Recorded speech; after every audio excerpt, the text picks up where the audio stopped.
giving like a scene out of a movie or out of a play. Like they like this, go, go, go, go, go, go, go. They like this, go, go, go, go, go, go, go. Yeah, back then. Hey, my name is Cayla. You guys know me on Instagram at itsKK. And I had Drico shoot my pictures today, and these all came out stunning. If you guys could already just see the vibe that I was going for, I'm pretty sure that you guys are ready to see how these pictures ate. Cool.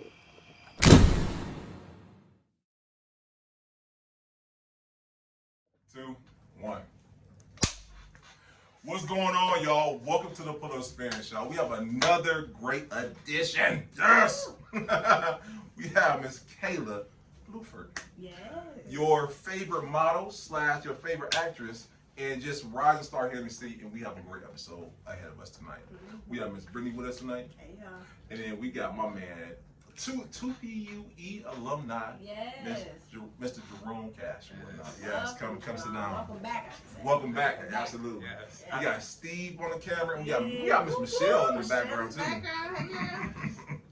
And we just want to thank you for coming on today, madam. Yes, Thanks for having me. Absolutely, absolutely. So, everyone know here at the Pull Up Spanish, I started at the very beginning, right? So, Cleveland born and raised. Yeah. And if you had to say you had a hood that you would claim, what hood you represent? Bedford Heights. Shout out to Bedford Heights. Oh. Shout out to City. Come on now. Come on now. So let me ask you this.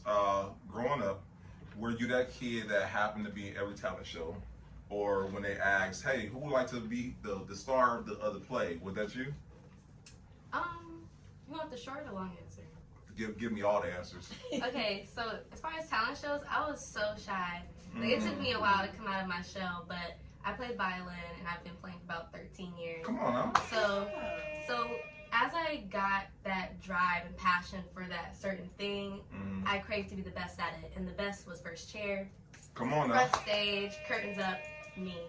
I worked really hard, got that. So for someone who didn't like attention, I kind of worked myself into it. So I just kind of lived in it. But no, I was not the person in every talent show. But I did do a play, but yeah. Okay, so let me ask you this. Let's talk about you being a model, because a lot of people don't understand the work that goes into that. Let's talk about those beginning days. Like, what made you want to get into modeling? So ever since I was a little girl, I always wanted to do pageantry. So everyone knows the runway walk, the high fashion, the gowns, formal wear. So I looked up to those women because they were classy, poised, elegant, well-spoken, just an overall virtuous woman. And I wanted that. And they took the runway, and they usually, when they do print work, New York Fashion Week, all that type of stuff. So as I got into pageantry and I had to do runway, people would reach out to me just because, like, the pictures I would post and how I looked on the camera, like, for digital work or whatever you may have. So people started just DMing me like, hey, you want to collaborate on shoots? Like, just like, let me help you build your portfolio.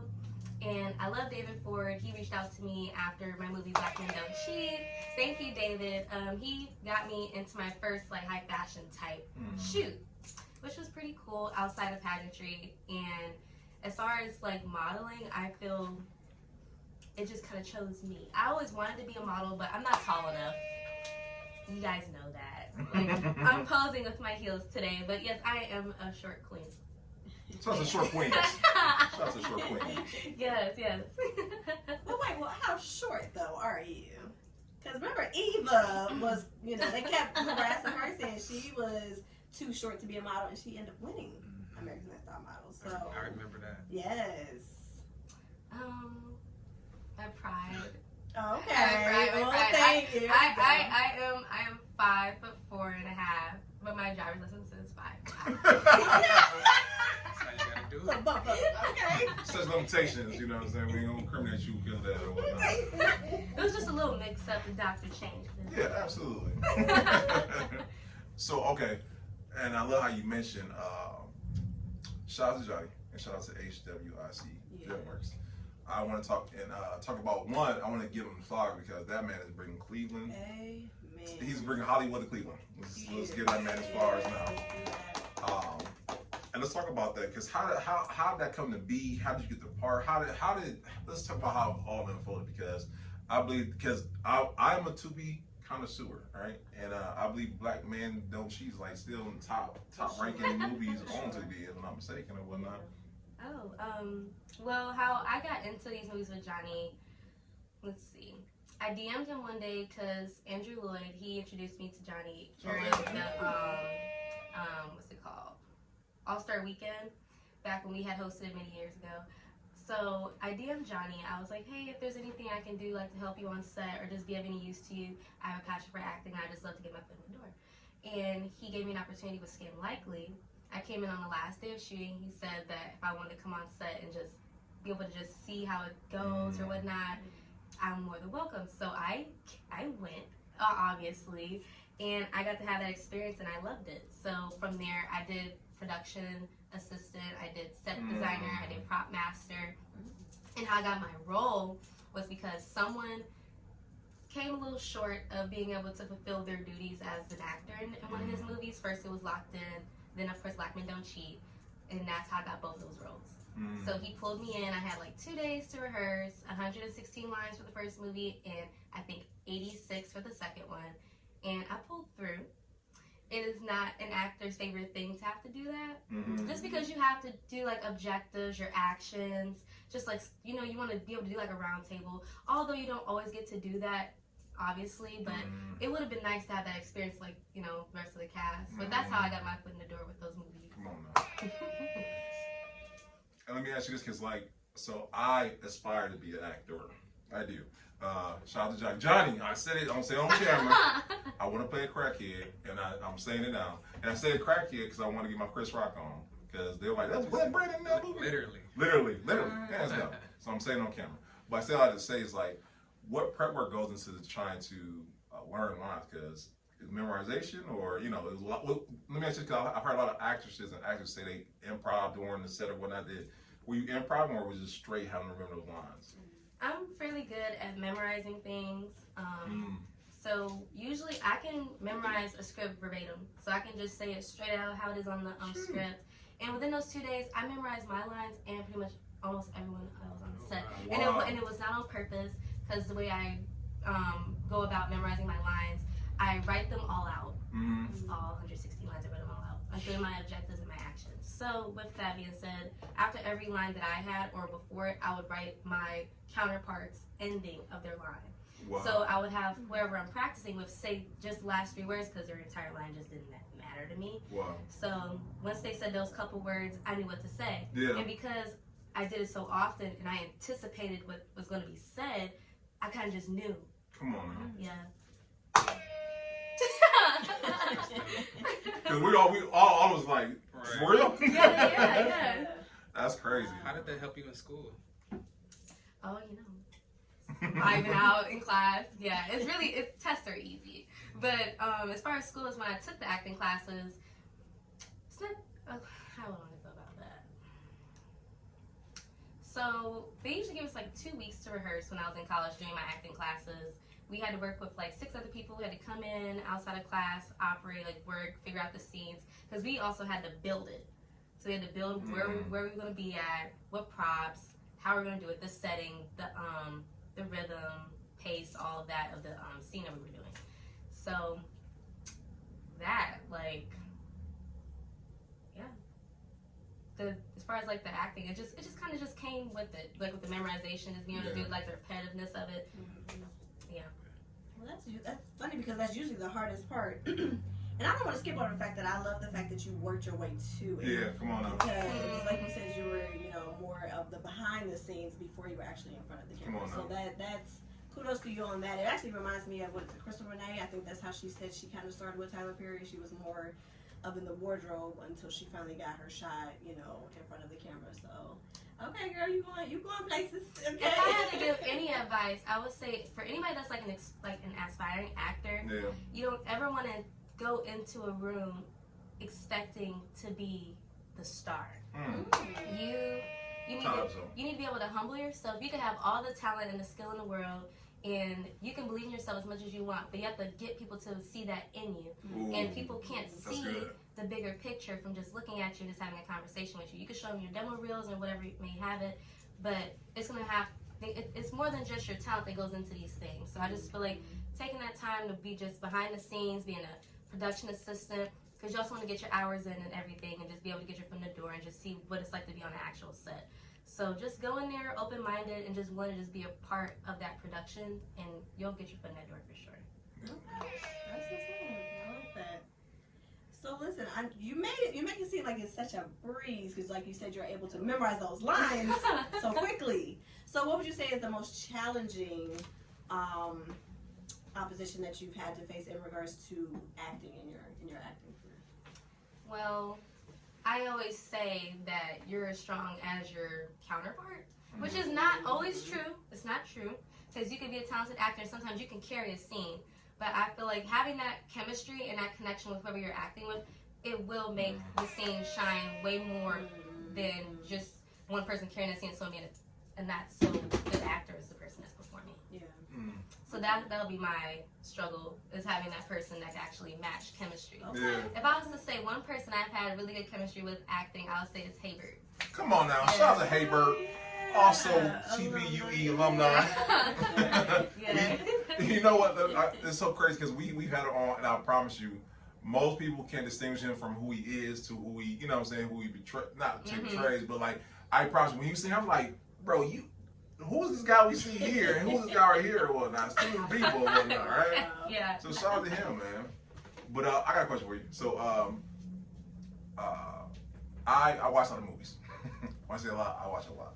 And like you earlier said about the distinguishing thing that people can have the chemistry with the person, but the scene can be all crazy, right? Mm-hmm. How do you elicit emotion in certain scenes that is needed? So for me, I bounce off of my counterpart. So for me, I can practice the script or the way I want to perform it as many times as I want to, but I can never anticipate what that person's going to do or what they have in their arsenal to actually portray while they're delivering their lines. So I can anticipate for them to be mad at me, and then they're crying. So then that will give me a totally different objective and action from what I would be anticipating to deliver in that scene. So as far as picking my emotions, it goes from that, and then also just being able to just jot them down and just have my stuff prepared.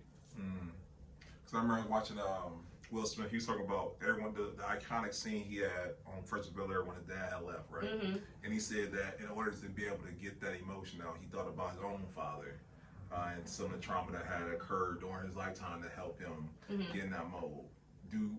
When you are trying to convey those emotions, do you do the same thing? Do you go inward, or? I am so fortunate. I've seen on set, I'm not going to say who it was, but someone had to dig into personal issues to be able to deliver that kind of emotion. But for me, if someone puts me in a scene, I can just cry. Like I really don't have to dig, and I'm fortunate for that. And from Stanislavski in rehearsal, when I was doing my acting classes, they said that you're not supposed to do that, only because it could tear down your person. You know what I mean? Wow. Because if you're constantly breaking yourself down from traumatic experiences, that's not going to affect you positively. That's true. So you have to find a way to be able to deliver those emotions in a way that does not compromise yourself. That's good. And I got some questions because I love movies. So you remind me of a young Halle Berry. And because I said like just the comparison, because Bedford, pageantry, modeling, actors, right? Who were some of your inspirations when it came to, because I know me, I'm a podcaster. I watch podcasts. I listen to podcasts. I watch them all the time, right? And I got certain people that I watch to get inspiration and also, learn from. Who are those for you? For me, it was Taraji. Okay, I love Taraji okay. Henson. I love her to death. And then I would say Megan Good and Viola Davis, obviously. Okay, shout out to GOAT. I don't want to leave nobody. Obviously, Duh. Probably just those. Okay. As far as women. Yeah. Art and actors. Well, I really admire The Rock and Kevin Hart's chemistry. Okay. I feel like they have the best in the film industry. Like whenever you see them on the poster for a movie, for me, I'm about to go watch it. Just because I know it's a good laugh, it's a good time, and they just have the good chemistry that makes it worth watching. So That's good. That's good. It's a good combination. Ludacris is good too. I like Fast and Furious series. No, listen. Yeah. I just love the way they defy the laws of gravity and physics. That's why I watch them. I want to see what they're gonna do next. Right. So, no, shout out Wilder, Wilder. to it really does. One time it just felt like they in space. They in space. That was blue. So let me ask you this. And like I said earlier, Johnny's bringing Hollywood to Cleveland. Mm-hmm. Where do you see the future of cinema going? Because with I want to say the explosiveness of Tubi, I'm seeing all the other things rises that are like Tubi-esque. Mm-hmm. But like the age of major production movies, I feel like, not saying it's dead, but it's not as prominent as it was in the past. Where do you see the future of cinema? I feel that I don't really see it changing too much, only because just the foundations of media and the way that it works, I can't see it changing. Like, I want to say, kind of like how like the news operates. Like it's all under one presidented operated company. Like there's no channel or Disney can't buy a news station. You know what I mean? Yeah. So I feel like those people that host those outlets, like Disney, you have Hulu. I just feel like people who create those movies, indie, it's its own thing. I feel like, and it can't supersede another. I just feel like they're all uniquely different. Because one, it's kind of people just working on their own budget. They're getting it kind of like out the mud. And there's people that have budgets and endorsers and sponsors and all these different things that go into these larger productions, Warner Brothers, you know, something like that. Yeah. So I feel like it's two different things. Like you can't, both people don't have the same facets or opportunities or resources. So I can't really see them. You know what I mean? Yeah, but as far as like the movie scene in Cleveland, where I see that going, I feel that, I mean, we've had Superman shot here, and we had a Disney movie shot here recently. And I feel that with all that money that was brought into the city just from those two movies alone, if Cleveland took that money, obviously they're probably going to use it for the city to help it. But I feel like if they took it and put even a fraction of it towards the film opportunities here in Cleveland, I feel like we could kind of bring that into the city, because they keep coming here. Yeah. Wasn't the Avengers or the Avengers was shot here, and then they had another one shot in Akron. So I feel like Cleveland's just a loved city. Like you can't help that. Like if they just pour into the city, it's inevitable for us to grow as like a film destination or hub.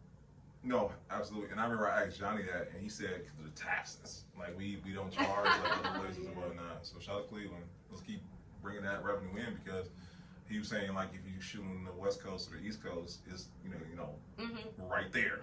Yeah. So shout out to us being cheap. Let me stop. With that being said, I love the fact that you kind of know what you like. You kind of, not saying you know, but like you have a fire for or passion for what you do. Would you say that's always been the case for you, or did you have a time where you was like, you know what, man, I want to be a neuroscientist or something like that? Well, how vulnerable do I want to be? Let's see. Come on now, give her one. Let's see. Let me see. So, I've always had this passion for being a creative. I've always wanted to be in theater. I've always wanted to be an actress since I was a little girl. I've wanted to be a model, all of that, pageant queen. I've just always wanted it. Now, I didn't come from a family that was just able to just put me in everything. They put me in almost everything I wanted to be in, but, no one's just has endless bags of money. Yeah. So, it was like $3,000 to join an agency, those agencies. And then the pageants, now I've realized how much they cost, like $3,000 a while at that, depending on the dress you want to purchase. Then, on top of that, as far as acting in general, I just feel like it wasn't easy back then, because now we have social media, people have Instagrams, you have ways you can just search what you want and you have it. Back then, you didn't have that where to go. Like for pageantry, I didn't know which one was around here, like how do you get into it? And I feel like that's still kind of the case for acting, and I feel like that's what kind of just makes it kind of unique and prized in a way, because it's something that not everyone could get their foot in the door to. You know what I mean? Like it's something that's like you have to be invited into it. You have to be in that circle. You have to make those connections, be able to be involved in that type of community. No, that's good. And shout out to the parents, because I remember back in the day, I'm an old man. Michelle can relate to this. I remember I asked mommy, I was like, Mommy, can I be a Disney kid? And I remember back then, like you said, you had to pay a lot of money. And mom was like, no, we ain't doing that or whatnot. And like a lot of people don't know, like back then that was the case. Like you said, like in the day of today, you can get on YouTube and get discovered or whatnot. So, but I remember I watched this thing where it's saying like if you gotta pay 9 times out of 10, it might be a scam. Yes. The agencies that I've been working with or trying to get in with, they are all commission based. So if there's one of those agencies that's saying pay $5,000 and we'll have you in your classes or whatnot, don't do that. Because those are typically the ones that have a lot of people, a lot of circulation, a lot of motion inside of those agencies. But it's a high I want to say participation ratio. Like there's a lot of people that are paying to want to be a part of it because everybody wants to be that. You know what I mean? Yeah. So those agencies, they can't get you work how an agency that's smaller can, because that means that you're going to be the center of their focus because they're trying to make money and they're going to need you to make money. So if you are the minority, if the people are the minority in the agency, it's kind of like that's your advantage. Yeah. So yeah, don't pay those big prices. Don't pay the flag. They should be paying you. They should be getting paid from your commission. Come on now. That's good advice That's right there. really good advice. I remember growing up, I was going to Barbie line. Girl, me too. They got me, girl. They got me. My family, because like you said, like you're paying all this money, then you're paying for this and that outside of the classes, and when are we gonna see the rewards, the benefits from this? It never pours fruit. It never does. So yeah, don't go to that school by the way, if they even still exist. But what would you say is the most fulfilling of, you have your acting, you have the modeling? Is there like you have an equal passion for both, or do you prefer one or the other? My passion is always acting. That's what I want to build my career off of. So I want to be able to financially support myself from acting. Okay. But as second, it would have to be pageantry. It's just like something that I've always wanted to do. And modeling, I'm just not tall enough. I know you said it. I'm not tall enough. I feel like if I can't be the best at something, if I'm not gonna be first pick, I can't really make that my priority. That's just how I operate. So I feel like as far as pageantry, there's short queens, there's tall ones. It doesn't matter. It's about the character. It's about how you carry yourself. It's about how you operate yourself and conduct yourself on the stage. It's about how you deliver those interviews, your resumes, etc. So with that being said, if it has to do with character, I have that. I can be the best at that. You know what I mean? So. Yeah, if I had to put them in order, acting, pageantry, and modeling. Okay. That's good. So let me ask you this. If you had to give your younger self advice looking back now, what would you tell your younger self to prepare for what you want to pursue now? Don't give people your money. Just put it towards some classes. Like, I don't know. Back then it was still hard to get that information, but knowing it now, like if I could start my life over from this point with everything I know right now, I would not have given my money to nobody. I would have just used it to invest into myself. I would have went in those acting classes. I would have networked with those people in that room because evidently if they're able to teach it, they have some type of advantage or networking resource to be able to be in that position that they're in. So if they're so good, how do they get good? So yeah. That's good advice. Thank you. I think it's possible for everyone. Yeah. That's good. Anybody that you came up with just in your career that are supports for you? That's good. My parents, always. My parents Trust love your me. parents. They've always been there for me. They're always my rock. They're my foundation. My brother, he's a biomedical engineer, traveling engineer. He's very into like medical field, a realistic career. I'm a very creative person. I am in college. I majored in communications and media studies with a minor in business. Come on now. My aspiration, if this does not work out, is to be a news anchor. So you will see me on TV. Oh, come on now. But yes, I feel that my parents were my rock. My overall family, my aunts, uncles, they've always invested into me, especially when they've seen me in need. Let's see, I had to shoot something down in Atlanta, and my uncle lived there, so he put up hotel for me, drove me wherever I needed to go. He was, they're just there for me to work for whatever my heart desires, and I really couldn't ask that. I couldn't ask for anything more than that. As far as people that's not family, David Ford, he's a great guy. He's someone that you would love to have him in your arsenal. If you can get that man as your friend, he's a great friend. Johnny as well. Johnny's a great guy. He gave me my first opportunity in acting, and forever grateful, thankful. People see Black Men Don't Cheat. People recognize me, you know, they love my character. And for me to make an impact on people, for my character to resonate based upon how I was able to deliver and conduct that character, that means a lot to me. So I have to thank him as well. It's a blessing. So how do you handle the entourage of people coming out the woodworks like, hey, tweet, what do you want on Black Man Cheat? How do you handle that or whatnot?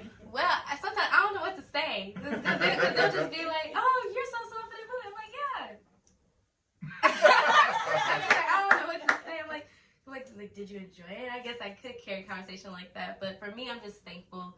So when they come up to me, I am like overwhelmed with joy on the inside. But on the outside, I'm like tongue-tied. I'm just like, you know, like, I don't want to say, I'm just like perplexed. I'm just surprised. I'm thankful and I'm just blessed. I just want to be able to just show that appreciation, even though I lack the ability to do it. But, you know, yeah. That's what's up. Cause I know when I get, it's a pull-up man or whatnot. I'm like, that's right. Period. Yeah. It's a beautiful thing when you can be recognized for things that you're passionate about. Come on, For sure. Yeah. That's good. That is real good.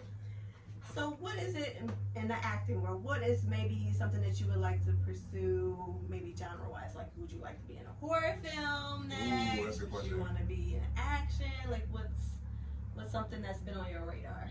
So, my first movie was a horror movie, and I'm not really big on horror. No. But as far as acting, I don't really have like a certain type of film that I prefer to do. The next one that I would like to do would be probably like a romantic comedy, or like a drama. Okay. Something like Black Men Don't Cheat, but where I'm the main character. There we go. Gotta get that Yes, in. ma'am. But yeah, I feel like those types of roles would suit me best, just because I'm really good with building that chemistry on camera. I just feel like when it comes to being flirty, when it comes to just being me, sassy, just starting drama, I don't do that in real life. But, you know, I can really embody that well on the screen. Now, I've been told I don't have a typecast yet, which I'm happy about. Yeah. Yeah. I'm sorry, because Brittany said she knows when you said You know typecast. what? She's like, what? So when you say typecast, what do you mean by that? So it's kind of like the type of casting that producers or casting directors would book you for. So like how you said it, like you want to be a crackhead. So Yeah. Listen. if you keep on, Like you have to whisper because nobody asked to do that. That's not their inspiration. So like let's say like you wanted to be that, right? And like you were just really good at that character, and it's just all you did over and over and over. I want to Like, be the let's best crackhead possible. That then you would be typecast. On or, film. or let's say like you're really good at humor, like you can make people laugh. Like let's say like King Batch, right? He's a comedian, Yeah. typecast, comedian, easy to roll. Just he can deliver it if you book them. So I guess I say that because most comedians make for great drama actors. I just watched that Marlon Wayans interview he did with Shannon Sharp, and I literally forgot how he is a serious actor, like a real dramatic actor. And he was saying that most comedians they derive their comedy from drama or whatnot. Do you feel like that's the same thing across the board, or is it just for comedians? It's the same thing across the board. I feel like when it comes, because I'm not very funny, I feel like when it comes to Hilarious trying, to me. I feel like when I'm looking to make someone laugh, I actually have to like work. I feel like I have to see what's people not like. I feel like it's kind of like dark humor, but not to the point where it's like dark, like morbid. I feel like, you know, the mundane things about life, like how people can't afford to buy groceries, like how we like people shopping like in the shopping stores and people's carts is full, and you're like, well, dang, like how do you do that? You know, like I feel like you crack jokes about that.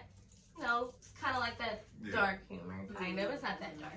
I feel like being able to dig and just be able to find stuff like that, that's kind of helps me be funny. So I feel like those comedians, I don't know how their process works because I'm not a comedian, but that's just the way I would operate, trying to find a joke. I got you. Yeah. So we when I was seeing, I can see romantic comedies, so we're not gonna see straight comedies or whatnot. Like I said, we can we expect you some comedies, but I know romantic comedies you said we could do, but comedies, straight comedies, like no.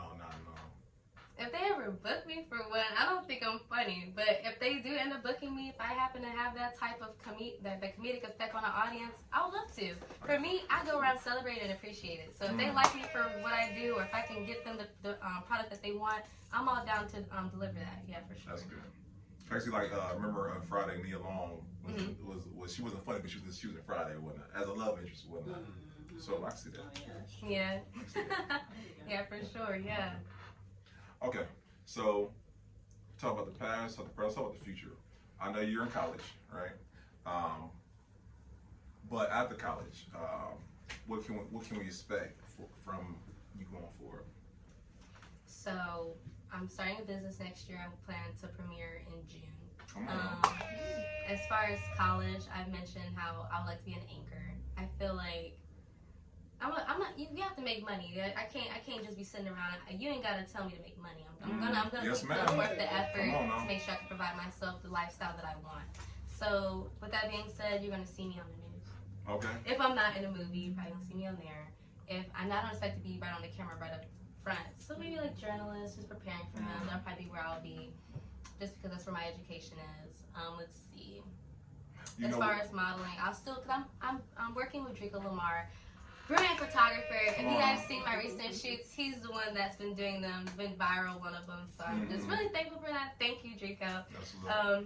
So I'll be still doing those photo shoots. I plan on releasing a calendar for next year. Okay. So for people that are looking for like modeling inspo, photography inspiration, people who just want to just see what I'm up to, or just like, you know, just Cayla things. People that just want to just support me. I just feel like that's what I'm going to be doing for next year. Another outlet to display modeling. Awesome. That's good. No, wait, so you touched on business that you're going to be launching next year. Can you tell us more about the business, or is it still kind of like top secret for right now? So I can touch on it a little bit. I don't have the trademark for it, so I don't want to get too much into it. Okay. But my platform for pageantry, because everyone has to have their own platform. So my platform is to be able to advocate for men's social and mental health. Okay. So my goal with my business is to be able to offer men the same opportunities that women have. I want them to be able to have that type of mentorship or opportunity to be able to become the type of man that they want to be without the role models that they might have in their lives, as far as like their fathers or maybe just teachers. You know, sometimes teachers can be role models, but then they might not be the best role model. I feel like some men might have a role model, but then there might be some that just don't have one. You know what I mean? So I feel like I want to be able to offer that opportunity to men to be able to have that. This is what I love about our podcast, because you sit next to Jerome, and this is what he does. Oh, So okay, that's all I'm awesome. saying. I was listening. I'm like, hey, so happy we have someone here. That's amazing. I'm a mental health therapist, so I can definitely bring you to I would love that, yeah. The power to pull up. Yeah. Oh my God, yes, that's amazing. And Shannon Smith of Shannon Smith is a TPUE alumni also. Yeah. We'll hook that up. We'll talk about it afterwards and whatnot. You're Because- gotten too. Even though I know Yeah. she's Yeah. relocated, but yeah. Yeah, absolutely. She's an alumni These as well. these are people who've been a part of our podcast. That's why I love our podcast. Wow. We have a lot of esteemed guests that networking is at its best. Yeah. Absolutely. For sure. That's what it's about. Absolutely. That is. I love our podcast. I love it too. Come on now. So, everyone else here at the Blue Experience, you are 259, by the way. And each episode is unique, and I love them all because they all yield different answers to these great questions we ask everybody. Because everyone knows when we started this podcast, which is 3 years ago. Yeah, 3 years ago. I should stop drinking wine. 3 years ago. Well, not this wine. No. Shout out to Leah Hudson, to you wines. Does it every time we are enjoying Every ourselves. single time. Now he probably just need a lower amount, but we doing well. Okay. We're drinking the mango, if y'all want to know what we're Yes. sipping. It's nice, Yes. tasty, sweet, delicious. Yes. Most definitely. My sad to say is that when we started this thing, Cleveland was very divided, right? And we like to think we're disruptors in that. With that being said, how do you feel like we can continue to cultivate the idea that Cleveland can be a collaborative place? I feel like if we just show up for each other and just be able to pour love into one another, just how we expect love to be poured into ourselves, I feel like we can grow together as a community. Show up for the mixers, even if it has nothing to do with what you're doing. You never know who's going to show up. If you're showing up just to show up, someone else is showing just to show up. Y'all might have something in common. Work together. Build. I feel like, yeah, like I go to the Cleveland Film Commission mixers, and there's sometimes people that don't act. There's people that do music. There's people that do a variety of different things. And I feel like just talking to them, they might get you in the door with someone that they might know. It's just networking. You can't put a price on networking. So I feel like just being there for each other and just helping each other. Because whenever I meet someone, whenever they express an interest in something, I like to pour into them, like, because I know how hard it was to get where I am. I know what it's like to cry and want for something that you don't have the resources to obtain.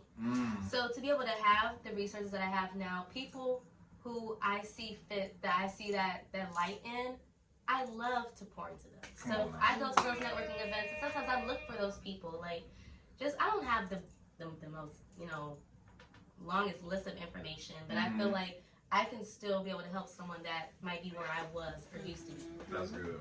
You maximize what you do have, though, and that's Yeah. what I'm talking about right there. I think that's important. And when we had the podcast summit with David, and you made people ambassadors, like that helped because, like, you know, I wasn't interested in podcasts, but I'm sitting there taking notes while he's talking, and I'm like, wow, I'm glad that I came because I got a lot out of that. Yeah, that's true. That's a good example for sure. So with that being said, I believe in my mind, I'm Kanye West, and I believe everybody watches. Not Kanye. Well, okay. I was choking my wine. My bad. That's just words. But I believe everyone watches our podcast, right? Everyone watches our podcast. With that being said, who would you like to collaborate in the future? Because I believe they're watching. I would have to say, only because I've been meeting with my city for like pageantry and stuff. I've been trying to do like proposals because I'm very engaged in my community service. That's what's up. So they told me that I was the first person since Holly Berry to hold the title for Miss Pepper Heights USA. Come on now. So they actually showed me the picture. I wonder if I still have it in my phone. I'll show you guys after. But they had a picture of her on the float during the same parade that I was able to be in this year. Wow. And I just felt so special. If Holly Berry's watching, I love you. Come on now. I feel like Hey, Holly. Exactly. when people now that I see it, like, it is not intentional. I am not following this woman's footsteps at all. Like, it's just purely coincidental just because they have a similar passion. I feel like she was a cheerleader in high school, so was I. She did pageantry. I just began. And she's an actress. That's what I aspire to be. So I just feel like if I was to be able to collaborate with her, maybe not so soon as right now, but if it was, I'd be thankful. I feel like just to be able to bring her back into my community, just like home, just to like show people like, hey, I'm someone that's still working, and hey, this is someone that's made it. You are not that far from me, and I might not be that far from her. I want to inspire other people to be able to achieve their dreams, keep going for their dreams. Because really, when I be on dates, I ask them what's their profession, and then I ask them what's their passion. And then I ask them what's their aspiration or their dream job. Because most people today, they're working a job or a 9 to 5, that's something that they are not passionate about. It's not something that they dreamt of doing when they were from kid to adult. And I feel like letting that light die out inside of you is something that you should never let happen. I feel like even if you pursue it as a hobby or just something that may not take up the majority of your time, just being able to put that as an outlet for you to just live your life uniquely as God gave it to you. God gave you the dreams and ambitions and the personality that you have. He gave you that mind that you have. I feel that for you as a person, you owe it to yourself to live through your truth. If you have something that you're passionate about, do it. Don't let reality withhold that light within you. That's good. I got auto real quick. I want to ask you one other question because you're a woman who is professionally going after her pursuits. How do you navigate dating? Oh, they have. Yeah. He's like, I am never really looking. But because they always say if you're looking for something, that's when you're gonna get screwed over. So I am never really looking for anything. If something comes my way and it just sparks my interest, I'll entertain it. And if it's good enough, maybe I'll pursue it. That's just how I operate. And then another thing is that sometimes, guys play. They get you a little bit too invested before you're actually wanting to be. Yeah. So I just feel like I try and hold myself accountable and not fall susceptible to that because I have a lot of dreams. I have a lot of aspirations.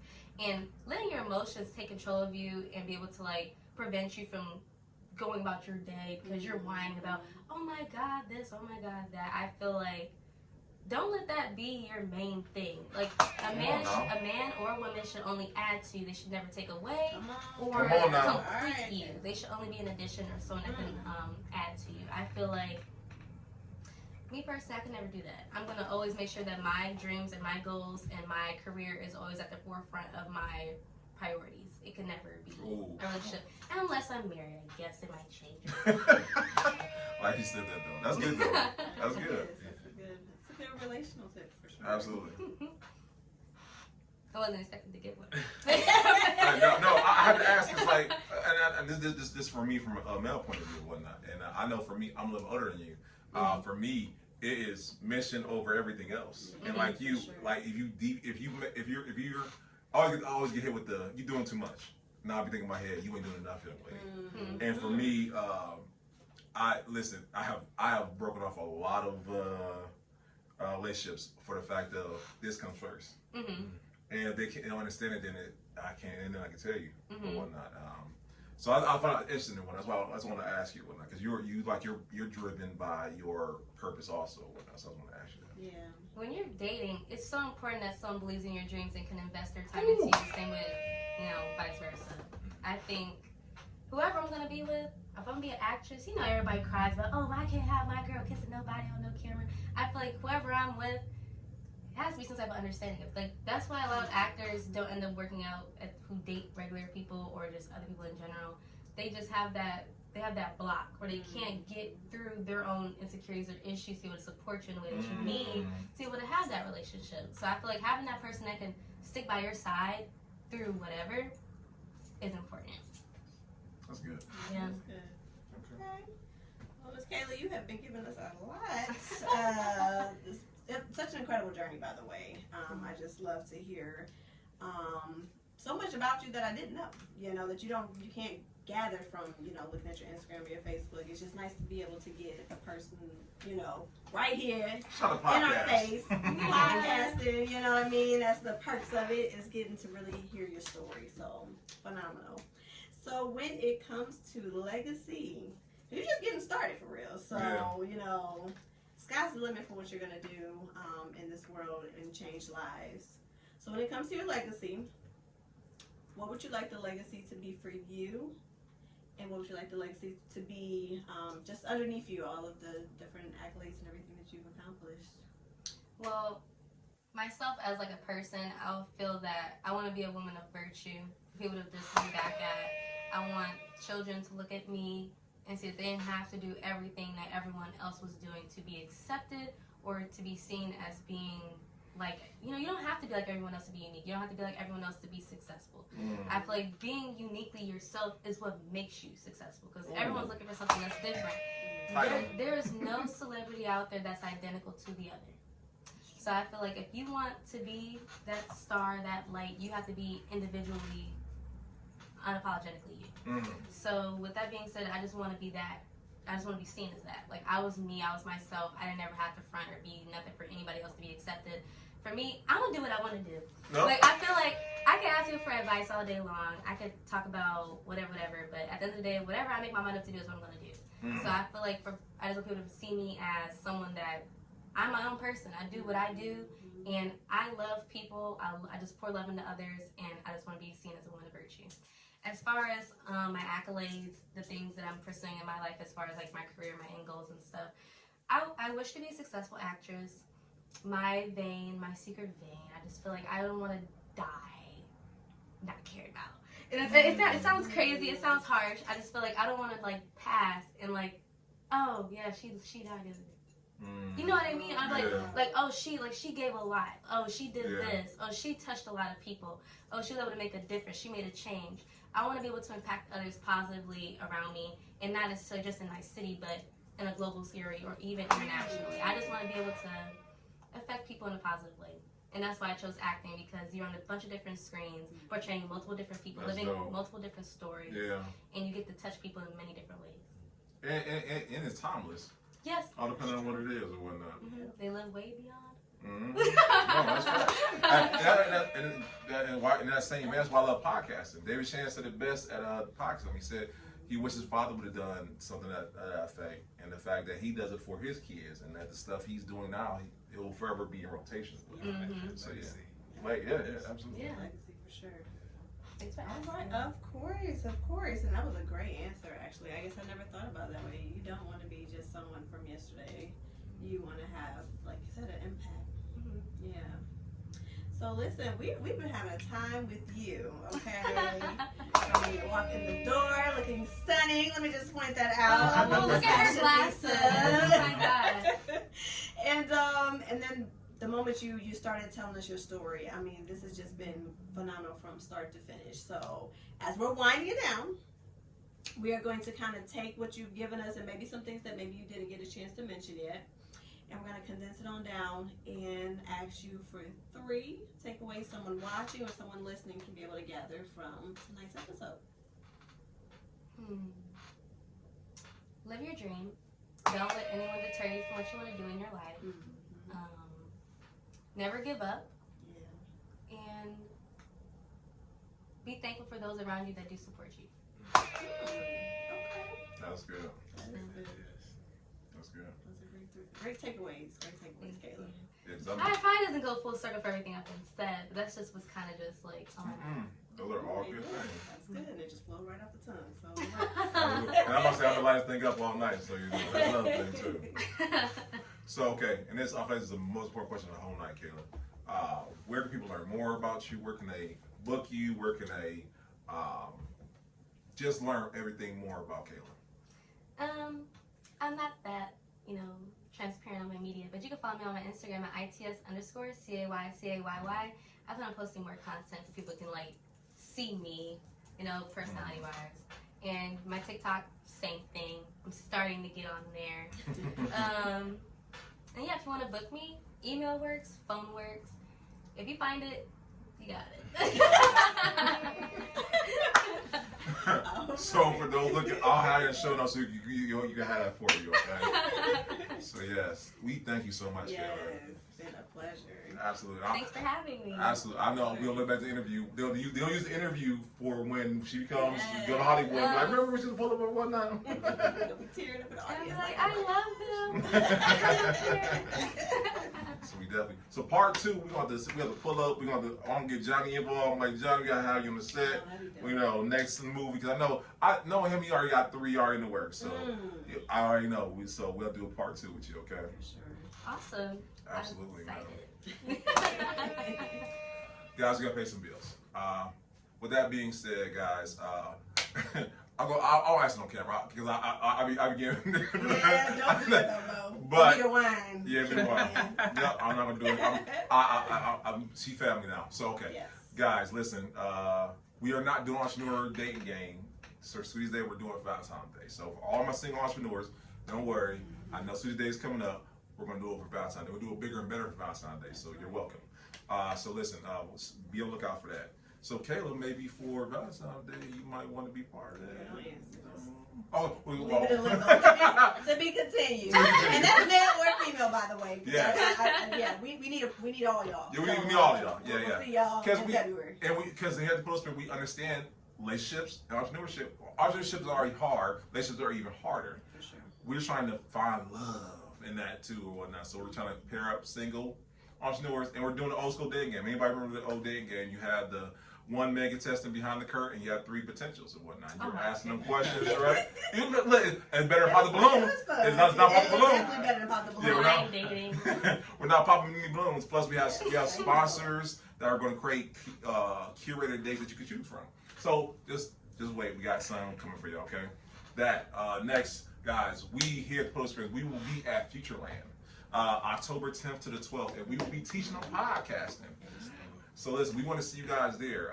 The great team we have here, we will be presenting and just showing you guys why it don't matter if you're an actor, actress, therapist, whatever you want to use podcasts as a way to promote your brand, promote your story, and create that narrative that's going to make people want to buy, rock, or whatever you're pursuing. Podcasting the answer for you. So we're going to be having that soon. So please take us for Futureland. I'm going to hand over to Brittany. All right, you guys. And of course, make sure you guys tune into my podcast, Beauty Told. Thank you. Again, just having phenomenal guests on where we are taking either relational, financial, or lifestyle topics. We are expounding on them. And again, the overall goal is for it to be a positive change for you. So if you can be able to learn from our mistakes by our story being told, we know it's a story well told on Beauty Told. And I can't wait to see you guys there. Oh, you flowing with that like that? Hey,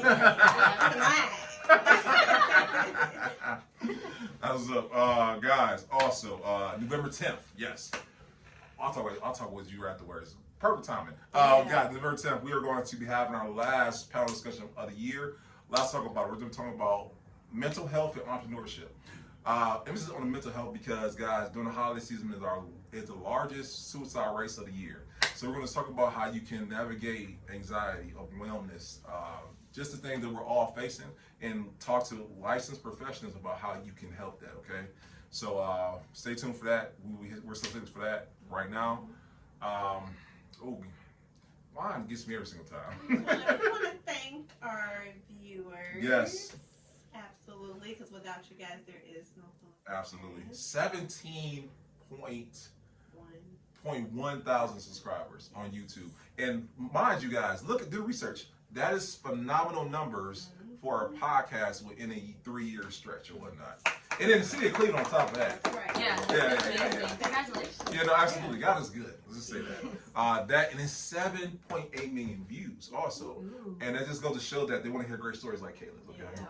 You know, so I just want to thank you because you guys are the one doing it. You know, God, the team, and you the person listening, you the person watching. So can't thank you guys enough.